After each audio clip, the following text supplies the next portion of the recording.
Alkitab memang Yesus itu mewasiatkan ya, mewanti-wanti istilahnya, hati-hati terhadap nabi-nabi palsu dan ini dan itu. Intinya memang Yesus sendiri bukan penutup para nabi sebenarnya kan. Begini, kalau dibilang hati-hati terhadap nabi palsu, syaratnya cuma satu, ya lo kalahkan nabi palsu itu. Tapi kalau lo nggak bisa mengalahkan nabi palsu itu, berarti lo lah yang palsu, kan simpel aja. Iya, maksudnya memang indikasi nabi itu masih ada setelah Yesus ada di ayat itu. Tapi bukan berarti jadi nabi palsu, karena di Wahyu pasal 14 dikatakan aku akan mengutus 2 nabi. Bahkan dikatakan di Wahyu pasal terakhir dikatakan aku tidak akan menjatuhkan keputusan sebelum aku menyampaikan kepada nabi-nabiku. Berarti nabi masih ada sampai kiamat. Benar.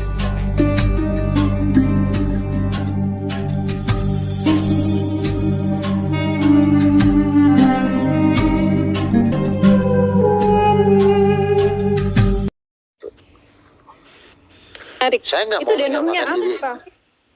Siapa? Denumnya apa, Bang Luga? Saya karismatik. Saya kira karismatik itu Trinitas, bukan ya? Oh tidak. Iya begini. Enggak. Kalau karismatik kan yang Trinitas tuh Katolik. Kalau karismatik itu bisa dikatakan udah sempurna gitu loh. Kalau Katolik kan sosok yang dipanutin Katolik kan Tertulianus. Kalau ini kan pengakuannya sih dari Pentakosta, dari karismatik kan.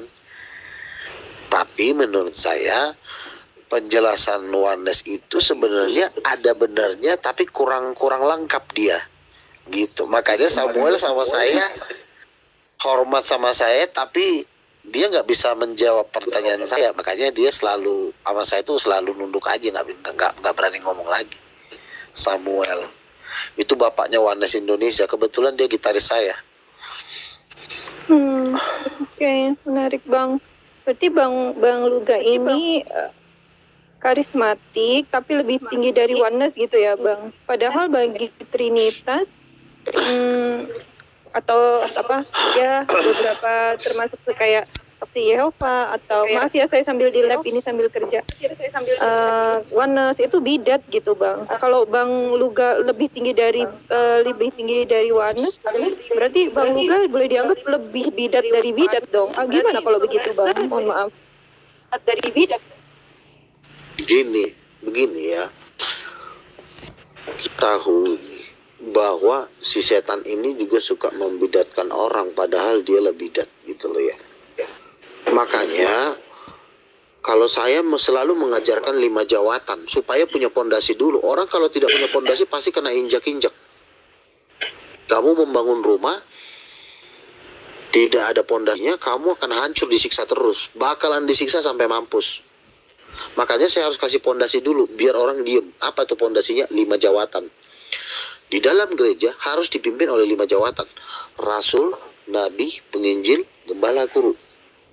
Nah, Katolik adalah anti 5 jawatan.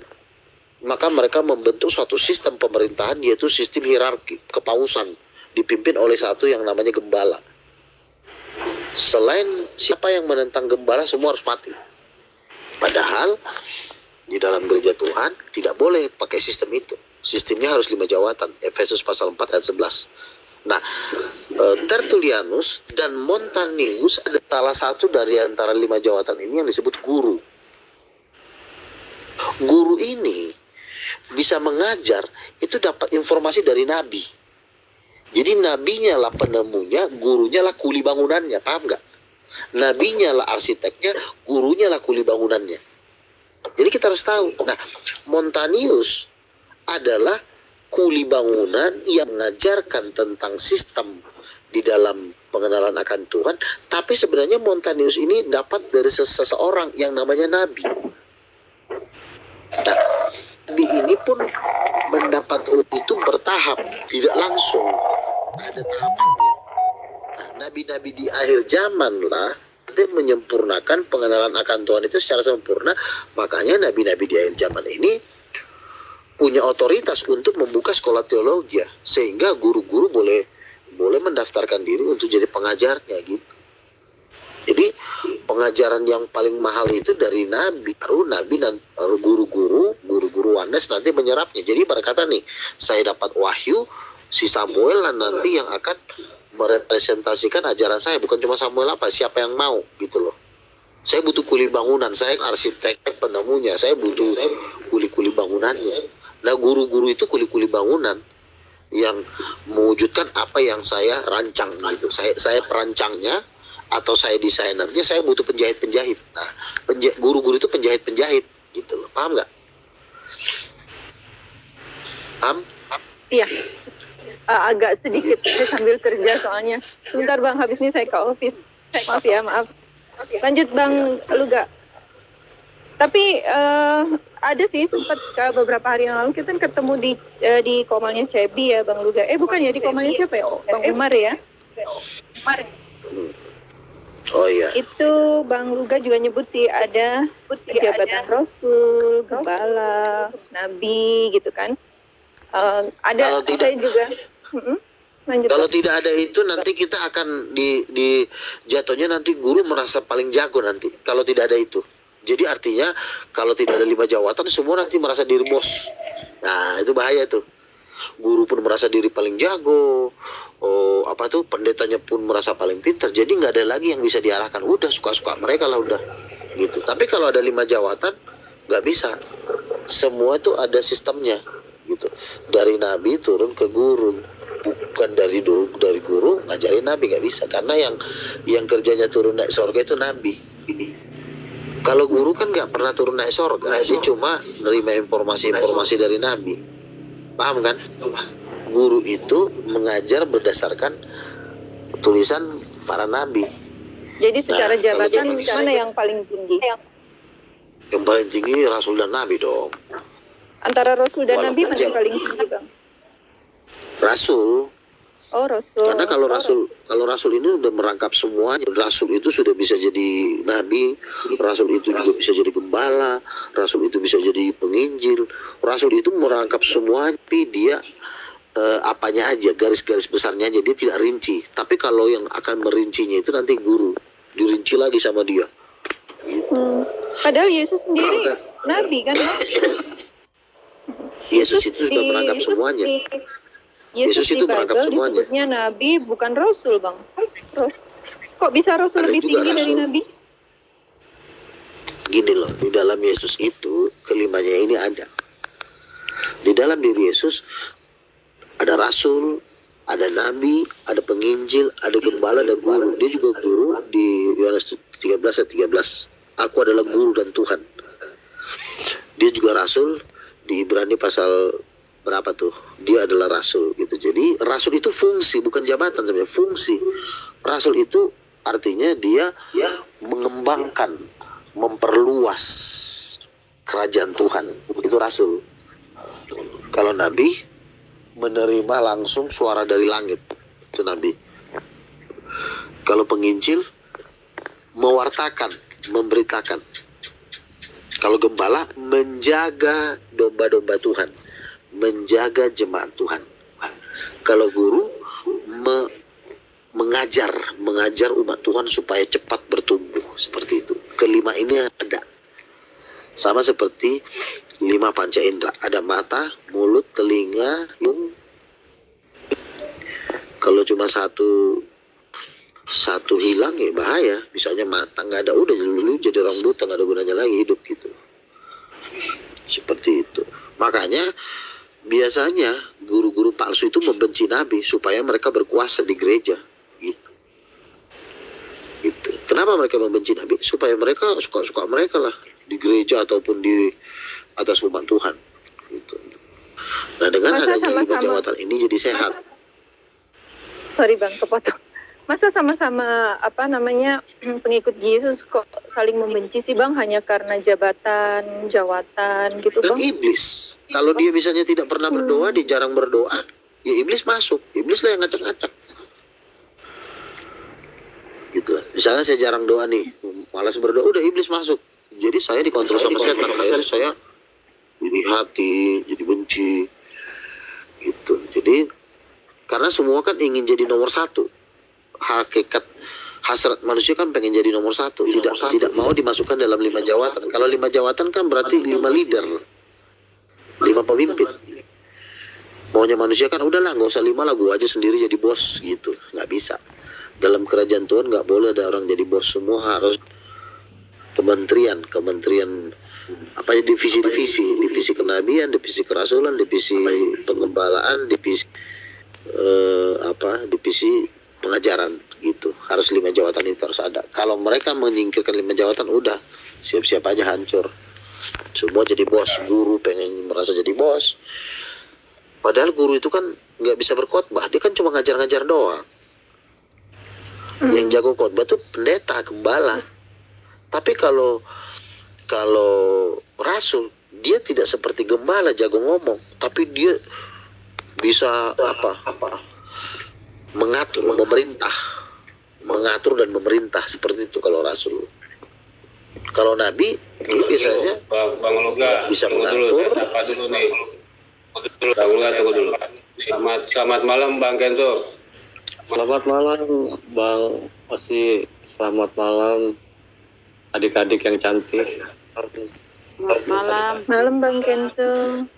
Ya, Nah ini Bang Kenzo dari Katolik ya? Salah ya? Bang, enggak, saya karismatik Bang. Bang Luga tadi siang sempat ketemu juga ya Bang.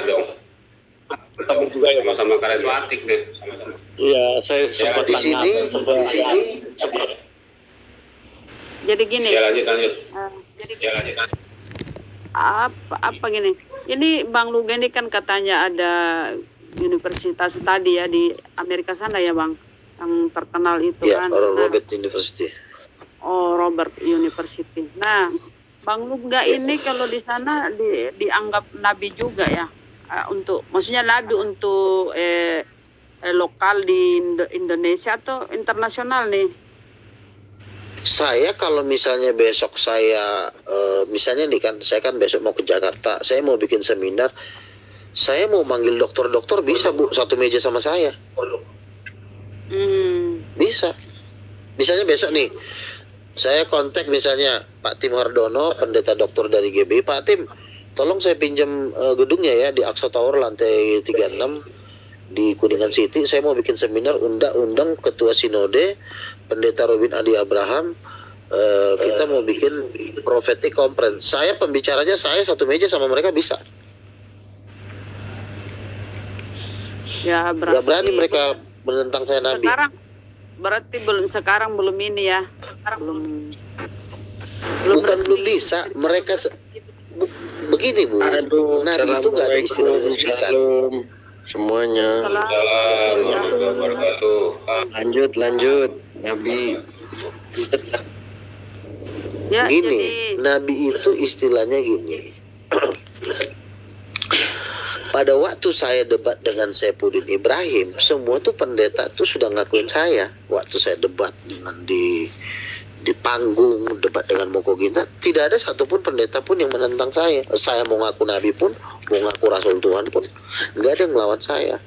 Karena saya sudah di forum nih. Itu saya debat dengan Moko Ginta itu kan forum resmi, bukan forum. Kalau itu dengan saya debat dengan Moko Ginta kan. pelantikannya itu atau pentas. Waktu saya debat dengan Moko Ginta, begini loh. Begini, pada waktu saya debat dengan Moko Ginta secara resmi, itu sebenarnya sudah pelantikan. Karena saya sudah tampil di depan umum, itu udah pelantikan sebenarnya. Karena Nabi itu tidak ada istilah saya melantik Luga menjadi Nabi. Emang lo siapa? Yang bisa melantik Nabi kan Tuhan. Ya itulah makanya aku bilang aku Kok jadi lo yang lantik? Urapi juga begitu Bang. Tidak, enggak ada. Kalau pendeta iya, kalau mau jadi pendeta, misalnya ibu mau jadi gembala di sinode, itu perlu pelantikan. Tapi kalau jadi nabi, karena itu bukan jabatan organisasi, jabatan organisasi yang perlu dilantik. Tapi kalau jabatan rohani nggak ada yang bisa lantik. Itu yang lantik cuma Tuhan. Bang Luga, saya pernah dengar dari Bang Billy kalau nggak salah ya. yang di apa ada Bani Israel itu namanya nabi itu mereka sekolah bang, bener nggak? Bener. Salah. Musa mana ada sekolahnya? Samuel mana ada sekolahnya?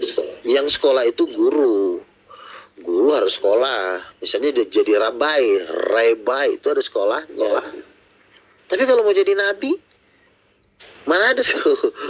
Lu lihat Nabi Elia, lihat Yohanes Pembaptis. Yohanes Pembaptis itu justru dia ditentang gara-gara dia gak sekolah. Nabi itu kan dibencikan gara-gara gak sekolah. Karena gini loh, di dalam rumah Tuhan itu ada 5 jawatan. 1 rasul, 2 nabi. Yang biasanya sekolah ini guru. Masa jawatan yang lebih rendah mau mensekolahkan nabi, itu kan namanya orang gila, Pak. Tuhan ngomong, justru guru ini, nabi inilah yang mensahkan sekolah teologi. Harus dia yang mensahkan, nih nabi ini harus tumpang tangan ke sekolah teologi baru dia sah. Bukannya sekolah teologi mau lantik, mau suruh nabi sekolah. Karena gini loh, Tuhan mau ngomong nih, nabi tolong sampaikan suaraku kepada bangsa Israel. Lalu datang guru, lu udah sekolah belum? Sekolah, lu kan disuruh Tuhan nyampaikan kalau lu bercabul. Ya tapi lu udah sekolah belum? Lu cabul kok mau nyuruh gue sekolah sih, gembel. Lu yang cabul kok kata Tuhan, kenapa lu nyuruh gue sekolah? Lu tuh orang, paham nggak? Paham. Nabi itu utusan Tuhan masa lu mau lantik, lu udah gila lu. Ya ntar pala lu dibakar. Tapi memang benar kalau kita lihat di Alkitab memang Yesus itu mewasiatkan ya, mewanti-wanti istilahnya, hati-hati terhadap nabi-nabi palsu dan ini dan itu. Intinya memang Yesus sendiri bukan penutup para nabi sebenarnya kan. Begini, kalau dibilang hati-hati terhadap nabi palsu, syaratnya cuma 1, ya lo kalahkan nabi palsu itu. Tapi kalau lo nggak bisa mengalahkan nabi palsu itu, berarti lo lah yang palsu, kan simpel aja. Iya, maksudnya kan? memang ada indikasi nabi itu masih ada setelah Yesus kan, di ayat itu. Tapi bukan berarti jadi nabi palsu, karena di Wahyu pasal 14 dikatakan aku akan mengutus 2 nabi. Bahkan dikatakan di Wahyu pasal terakhir dikatakan aku tidak akan menjatuhkan keputusan sebelum aku menyampaikan kepada nabi-nabiku. Berarti nabi masih ada sampai kiamat. Benar, makanya saya pernah dengar siapa Pak Bambang Nursena ya, Nabi Isa itu atau Yesus itu penutup para nabi. Gue malah nggak setuju kok menutup sendiri ya, karena ada wasiat-wasiat. Gini loh, si Bambang Nursena itu adalah guru sama nabi itu kelasnya beda. Nabi itu lebih seram daripada guru. Makanya Bambang Nursena kalau ngomong sama gue dia pasti nggak berani. Guru nabi itu serem. Nabi itu 1 bikin mujizat, terus yang keluar dari mulutnya itu Tuhan langsung. Kalau guru bukan Tuhan yang ngomong dari mulutnya, dia cuma menjabarkan ajaran Tuhan. Paham nggak? Kalau yang keluar dari mulut nabi itu langsung Tuhan sendiri yang keluar mulutnya, dia cuma dipakai mulutnya doang. Tapi kalau guru bukan, saya sedang membela Bang Luga nih. Saya sedang membela Bang Luga nih. Maksudnya dia pernah mengatakan bahwa nabi itu udah berhenti waktu Yesus meninggal, itu udah nggak ada nabi lagi. Itu orang gila berarti. Orang gila berarti itu. Suruh ketemu sama gue gampar munculnya. Bang Luga, saya mau tanya nih Bang Luga.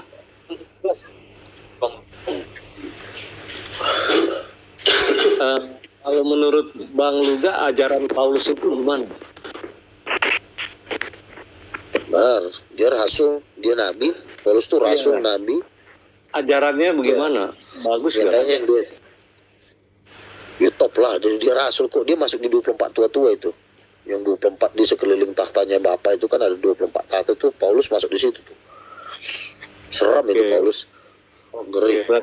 Berarti dia ajarannya bagus. Ya dia rasul gimana sih loh. Oke.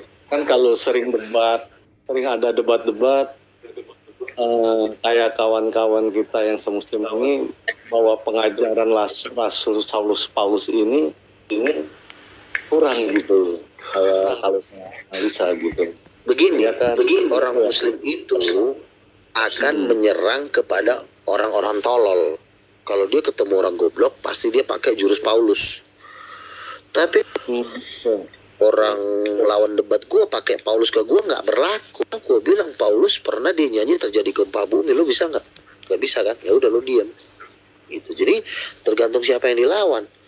Musuh ini kan memancing kita di saat kita memang nggak bisa ngapa-ngapain, disikat habis. Tapi kalau bisa kita ngejawab, dia pasti cari topik lain.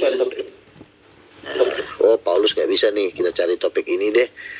Kenapa Yesus berteriak di atas kayu salib? Nah, tergantung lawan gitu. Kalau sama gue pakai Paulus nggak mempan gitu. Yang debat-debat sekarang itu mereka masih main layangan. Bang Luga ini udah kemana-mana loh, debat udah membela dari. Iya, kan ada yang bilang surat Paulus ini mematakan ajaran Kristus, nggak boleh begini, nggak boleh begitu, ya kan. Oh, Paulus itu orang pinter loh. Dia itu sarjana Yahudi nomor 1. Itu dia, makanya. Yang ini kan Paulus ini kan dia yang ketemu Tuhan Yesus kan, yang kenapa engkau menganiaya umatku ya, gitu ya. Menganiaya Ya aku ya. itu Bang Luga yang gue sekarang masih bingung kenapa Tuhan itu memberi jabatan melantik nabi kepada seorang yang kelakuannya istilahnya dulu kan dia pembunuh, maksudnya kejam banget. Kenapa tanpa dia ada perbuatan baik kok dia bisa mendapat jabatan itu, Bang Luga? Itu kan mendadak. Pertama, Tuhan tahu hati orang. Yang tahu hati orang kan cuma Tuhan. Kita nggak tahu hati Paulus itu karena saking fanatiknya aja, saking cintanya sama Tuhan, akhirnya dia jadi gila. Nah, Tuhan harus menegur dia dengan cara dia membuat dia buta. Pada waktu dia buta 3 hari, dia bisa kok tetap akan jadi penjahat. Tapi waktu dia buta 3 hari, dia sadar bahwa tanpa Yesus dia tidak bisa berbuat apa-apa. Pada waktu dia buta, dia minta seorang hamba Tuhan juga, Ananias, suruh mendoakan dia sembuh. Dia melihat mujizat. Gila men, gua aja buta dimelekin sama Yesus. Nah itu Bang Luga yang menurut saya agak bahayanya itu. Kenapa? Karena orang yang terlalu cinta hingga membuat gila, hingga bisa menumpahkan darah seseorang, itu secara nggak langsung memang memang nggak ada teguran dari Tuhan, malah dia diambil jadi orang yang kepercayaan. Tuhan tahu hati orang. Jadi kita nggak bisa menduga-duga. Tuhan yang lebih tahu hati Paulus sampai di mana hatinya. Ada orang baik-baik, tahu-tahu bercabul mulu sama Beelzebul. Jadi Tuhan tuh memilih sesuai dengan apa isi hatinya. Kita melihat hasil Paulus, kita cuma manusia biasa. Kita cuma lihat dia pembunuh, dia jahat. Tapi Tuhan yang lebih tahu kedalaman hatinya. Makanya pada waktu dipanggil, dia langsung bertobat. Dia bilang apa? Sekolah teologi gue sama dibanding gue mengenal Yesus Kristus, bahkan dia sampai mati. Ngeri gak? Ngeri lah. Sampai dia bilang apa yang ku tahu itu sampah gitu ya Bang, ya, ada istilahnya gitu ya Bang. Sampah gitu. Iyalah. Sejak kenal Yesus dia bilang gitu ya. Karena kalau mau dibilang, karena dia nomor 1 rabi Yahudi, nomor 1-nya dia paling pintarnya dia. Kan dibilang aku lebih dari antara rabi-rabi yang lain. Makanya Tuhan memakai dia karena dia juga orang top. Tuhan kan milih-milih orang top untuk menjadi wakil-wakil kerajaannya dia. Makanya dialah yang berhasil mengkristenkan Roma Eropa kan. Roma Eropa itu semua kerjanya dia itu Paulus. Gitu. Nah, kalau tentang Trinitas gimana nih Bang? Trinitas yang gue tahu, Trinitas itu dibilang 3 pribadi. Kalau 3 pribadi berarti 3 orang. 3 orang yang diikat jadi 1. Yesus 1 punya roh, Bapa 1 punya roh, Roh Kudus roh juga diikat jadi 1. Itu jatuhnya 3 Tuhan. 3 Tuhan cuma diikat jadi 1. Jadi oneness lebih benar. Oneness pun masih ada kekurangannya karena oneness tidak bisa membedakan antara Bapa dengan Roh Kudus.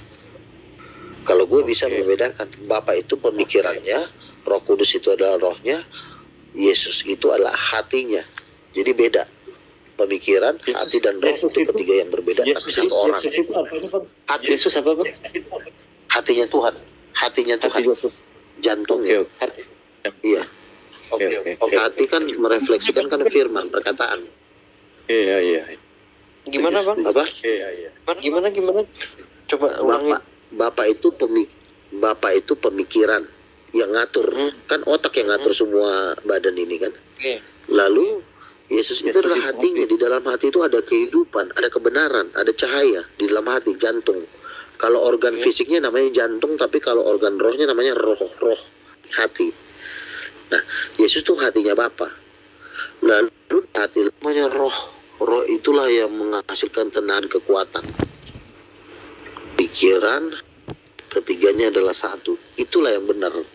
Tapi kalau dibilang oneness sama oneness, cuma oneness dia tidak punya kemampuan membandingkan antara Bapa dengan Yesus. Dia cuma bilang ya Bapa itu Yesus itu Bapa gitu. Oneness ini dengan Jadi unit gue tuh sama di nggak? atasnya oneness. Biar kata punya oneness lah gue. Oneness ini dengan unitarian sama nggak? Apa? Unitarian dengan oneness sama atau beda?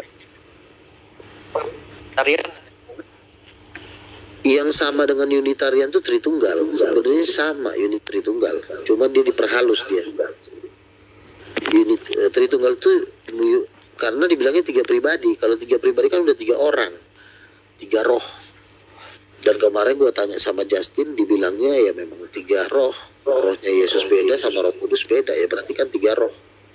Tapi bukan mengartikan bahwa itu tiga Tuhan ya.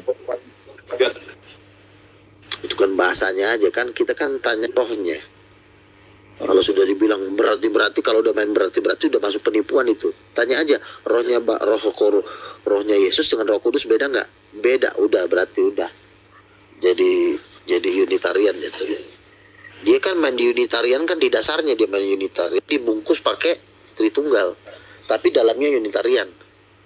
Makanya ajaran Katolik itu sebenarnya sama, menyangkal Yesus sebagai Tuhan sebenarnya, tapi dibungkus dengan ketuhanan Yesus. Ketuhanan Yesus yang diciptakan. Lebih mirip sama Triteos ordinat mungkin ya. Ya gak ya? Triteos ordinat mungkin. Kalau ya, Triteos itu dia benar-benar ngaku 3 Tuhan. Tapi kalau Tritunggal, Tuhan dibungkus ketuhanan Yesus. Jadi ibarat kata penipuannya lebih gila Tritunggal. Tingkat penipuannya lebih gila Tritunggal. Kalau Triteos dia jujur, gue memang anak setan. Tapi Tritunggal dia anak setan, dia ngaku Tuhan. Nah itu lebih gila gitu loh. Setan. Kalau Bang Lugani menganggap firman itu apa Bang? Menganggap firman itu apa Bang? Itu hatinya Bapa. Firman kan perkataan itu kan keluar dari hatinya Bapa. Ya kalau hatinya Bapa sama Bapa ya satu dong. Ya Bapa juga bisa disebut. Makanya ada benarnya oneness. Kalau Yohanes mengatakan Yesus itu Bapa, benar kan? Ya hatinya Bapa kan Bapa juga. Kan dia nyatu. Bang, Jadi oneness itu ada benarnya, tapi frekuensinya apa tidak lengkap dia menjelaskannya. Frekuensinya Apa? suara saya nggak jelas ya? Apa? Konsekuensinya apa tadi? Gini. Kalau Bang Luga tadi bilang memang pikiran Konsekuensi. dan hati dan roh sumber hidup. Nah, kalau Bang Luga tadi bilang hati dengan Bapak itu sama karena sama-sama jadi satu ya. Nah, kalau saya jabarin lagi nih, di dalam hati itu ada maha adil, maha pemurah, maha pengasih, maha penyayang, maha pengampun. Salah. Nggak seperti itu cara menjelaskannya. Itu semua nanti saya jelaskan dalam buku saya. Jadi di dalam hati ada kebenaran. Di dalam hati ada hidup. Kebenaran hati ada cahaya. Yang ketiga ini, cahaya, kebenaran dan hidup. Itu ada di dalam hati. Makanya Yesus berkata, aku adalah kebenaran. Di Yohanes 14 ayat 6, Yesus juga berkata, aku adalah terang. Jadi di dalam hati itu ada terang dan kebenaran. Kalau maha adil, kamu udah nyampur itu. Maha adil itu datangnya dari Bapa. Kayak Yesus berkata, hanya Bapa yang baik. Aku nggak baik, hanya Bapa yang baik. Nah, Yesusnya kebenaran, Bapaknya yang baik. Kebaikan dan kebenaran. Kebaikan ada di Bapa, kebenaran ada di Yesus. Jadi kamu sudah mencampurkan, itu salah. Jadi harus bisa dipisahin itu antara Bapa dengan Yesus. Seperti itu. Berarti di dalam Bapak sendiri maha benar, maha adil, penyayang itu di dalam Bukan. Di dalam Bapa cuma bukan.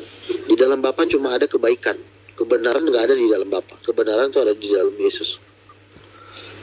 Gitu. Lalu yang saya cara sebutkan merincinya begitu. Ya salah. Kamu udah mencampurkan itu. Itu udah satu kesatuan.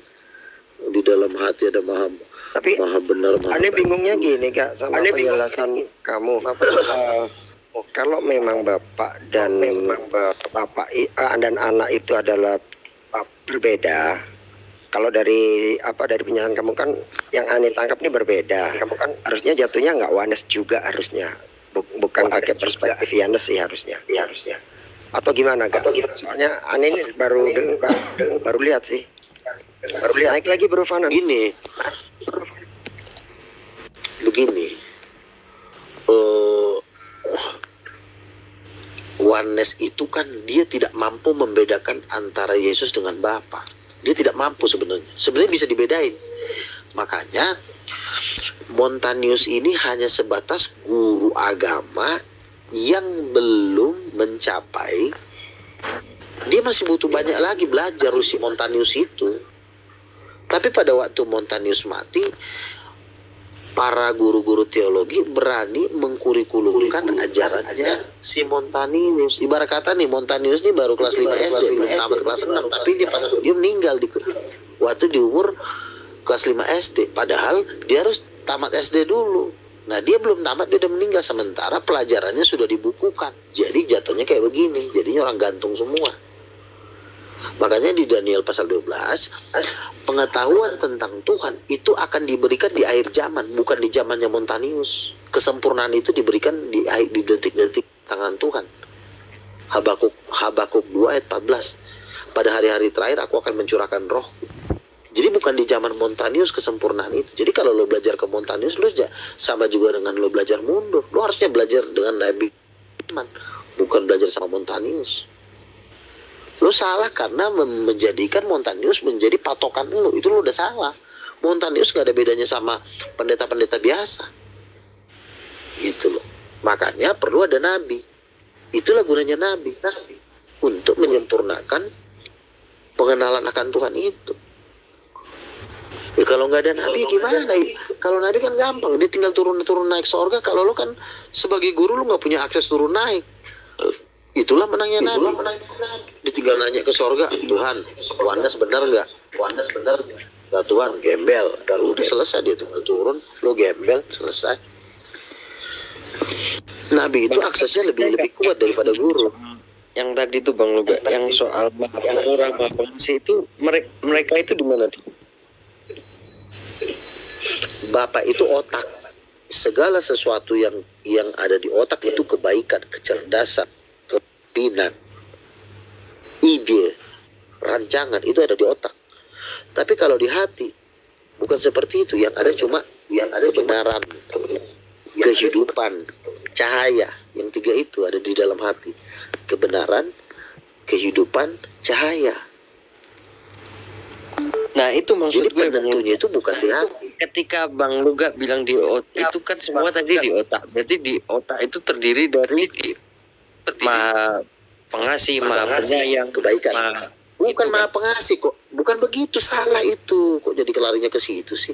Kasih itu adalah sifatnya Tuhan. Di dalam otak itu ada satu kebaikan, kecerdasan, kepemimpinan. Itu yang ada di otak. Lalu kebenarannya berasal dari mana? Kebenarannya dari hati. Gitu loh. Kalau kasih itu yang memang sifatnya yang ada di itu beda otak lagi. tadi itu kan Bang Luga secara nggak langsung memisahkan lagi apa yang ada di otak itu kan. Ya memang harus dipisahkan supaya kita bisa membedakan antara Bapa dengan Yesus. Kalau lu campur-campur ya jatuhnya kayak orang gila nanti kalau campur. Lu harus pisahin dulu apa kelebihan otak, apa kelebihan hati? Dua-duanya kan beda itu. Otak aja letaknya udah paling atas. Kenapa letaknya di atas? Kenapa nggak otak itu di pantat? Itu aja kan ada alasannya. Otak itu adalah memimpin karena posisi letaknya paling atas. Hati adalah letaknya kebenaran, kehidupan. Amsal 4 ayat 23, jagalah hatimu dengan segala kewaspadaan karena dari situlah terpancar kehidupan. Jadi di dalam hati itu ada kehidupan, cahaya, dan kebenaran. Yang 3 itu dulu gitu. Tapi kalau di otak, di bapak ada kebaikan, kepemimpinan. Kalau rohnya tadi fungsinya sebagai apa Bang? Dipisahin mah kalau rohnya. Kalau roh itu pusat dari kuasa. Roh itu menghasilkan power, kuasa dan makanya dia lambangnya api. Nah ini Yohanes nggak nyampe ke sini nih. Yohanes nggak nyampe otaknya ke sini, makanya gue bilang Yohanes itu harus belajar lagi sama Nabi. Otaknya nggak nyampe ke situ, apalagi Tritunggal lebih bawah lagi. Kolong jembatan. Jadi gitu Bang Ben. Maksud saya gini, di Islam pun Bang Ben, secara nggak langsung ada orang yang membedakan Tuhan itu. Dia bersifat, punya sifat, itu kan secara nggak langsung itu dia memisahkan kan sebenarnya. Sebenarnya kayak gitu nggak dibenerin. Tuhan itu memang kalau ini di Islam ya, Tuhan itu hidup satu, ya udah semuanya ada tanpa kita membaginya. Kalau di Islam loh nih, ketika itu disifati itu manusia yang mensifati sendiri. Dia sendiri sedang itu membedah Tuhan itu. Padahal Tuhan nggak pernah membedah, dia yang mensifati sendiri. Sedang itu membedah Tuhan itu. Dobling lu gak kelihatannya. Lu gak dobling kelihatannya. Tes nih, feedback siapa nih? Luga. Turun dulu, naik lagi gak? Dobling kelihatannya. Iya, dobling banget. Iya, dobling banget.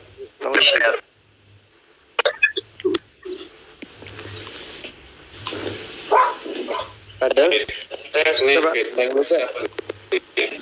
Bang Luga dobling turun Coba turun naik lagi. turun dulu, naik lagi. Terus nanti biar Bang Osi tarik. Bang Farhan tadi semalam kita ketemu ya Bang ya? Iya. Sama Trinuan nih, kalau nggak salah. Iya, saya dikasih PR juga. Tapi saya udah tanya Bang Luga tadi, duri dalam daging ini. Saya nggak tahu itu, soal itu. Jadi gitu Bang Ben. Apa banyak kita pun juga kadang memisahkan antara Tuhan itu sendiri secara nggak langsung kan, membagi dia sifatnya ini, terus kalamnya ini, itu kan sebenarnya kisah membagi itu. Nah kalau kita mau jujur, Tuhan nggak pernah bilang itu sifatnya kan sebenarnya. Tuhan hanya menyebutkan Asmaul Husna, bukan Sifatul Husna. Sebenarnya bahaya kalau kita terjebak di situ. Kalau itu bahasa kita sendiri pun untuk memahami, saya ada setujunya ada enggaknya sih. Karena kalau kita setuju dengan itu, sama aja kita juga membagi. Jadi 99 ntar Asmaul Husna dibuat sifat semua kan. Ya, Asmaul Husna itu kan Sebenarnya Tes lu gak? Tes dulu suaranya lu gak? Dobling gak? Pengen. ya, cek Oh, sip. cek 1 Mantap. 2 3. Cakep. Ini aneh kemarin kena Jadi bling begini. Kak, gara-gara bahas Renata sama lu. Sialan. Nggak kena juga. Diskusi sama Ustadznya. Lanjut Pak. Silakan Gini, Kak, lanjut. kan manusia itu kan diciptakan, manusia diciptakan menurut gambar Tuhan. Artinya tidak ada bedanya manusia dengan Tuhan, sama sekali nggak ada bedanya. Makanya cara mengenal Tuhan adalah pikiran, hati, dan roh. Ketiga itu udah cukup menjelaskan, nggak perlu diperpanjang lagi. Diperpanjang makin ribet. Makanya orang-orang Tritunggal nggak berani dia mengatakan Bapa itu pikiran. Orang Wanes juga nggak berani mengatakan. Supaya apa? Supaya ribet. Makanya di dalam ajaran-ajaran Wanes dan Tritunggal itu sebenarnya unsur-unsur setannya ada. Makanya perlu diperbarui lagi sama Nabi. gitu loh. Jadi supaya jelas gitu loh kan. Kalau kita cuma ngomong hakikat, satu hakikat, tiga pribadi satu hakikat, kan nggak ngerti apa itu hakikat tiga pribadi, ya kan? Tapi kalau dibilang Bapa itu pikiran, Yesus hati, itu udah penjelasan yang paling jelas sejelas-jelasnya.